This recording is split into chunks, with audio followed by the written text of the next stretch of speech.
Pemirsa, penangkapan pelaku copet kawakan yang biasa beraksi di bus Transjakarta dan komuter lain oleh tim reserse kriminal Polsek Metro Tanah Abang di kawasan Senayan, Jakarta Pusat diwarnai upaya kabur. Korban yang mengetahui pelaku telah tertangkap langsung meluapkan emosinya dengan memaki sambil menangis.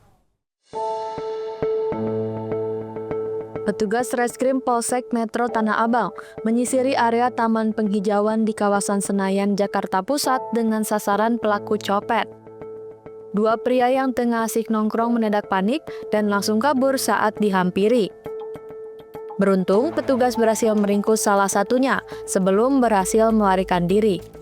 Petugas memastikan jika pria yang diamankan adalah Andri, seorang pelaku pencopetan yang memang tengah diburu.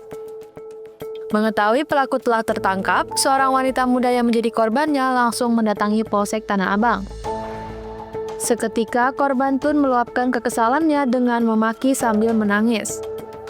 Korban mengaku kehilangan ponselnya seharga 10 juta rupiah saat akan menaiki bus Transjakarta di halte busway Senayan 2 hari lalu.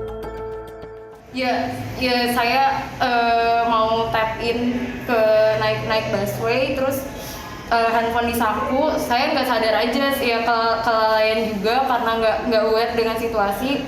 Terus saya kira hilangnya di bis, ternyata away minute before sebelum saya naik bis. Jadi kejadian itu ternyata di halte atas, bahkan saya belum tap in sama sekali. Kalau dilihat dari CCTV, saya ada asumsi kalau dia ngikutin saya, karena itu terlihat dia waktu saya nggak jadi tap in, dia juga nggak jadi turun ke halte itu. Dari hasil pemeriksaan, polisi memastikan jika pelaku merupakan pencopet kawakan yang biasa beraksi di bus Transjakarta dan komuter lain. Sasarannya adalah para penumpang yang lengah saat berdiri berdesakan. Sayangnya saat diamankan, ponsel korban telah dijual kepada seorang penadah di kawasan Galur, Johar Baru sebesar 1,8 juta rupiah. Kita mengamankan pelaku copet dan dia sudah sering beroperasi di busway. Menurut keterangan dia, yang sering daerah operasinya itu di stasiun busway, di stasiun Tanah Abang, kemudian di pasar Tanah Abang.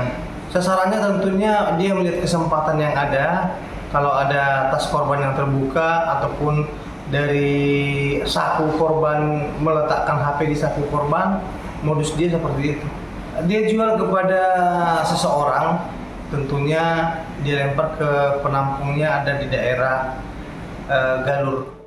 Akibat perbuatannya, pelaku dijerat dengan pasal 363 KUHP tentang pencurian dengan ancaman hukuman 5 tahun penjara. Polisi juga masih melakukan pengejaran terhadap seorang penadah yang telah dikantongi identitasnya.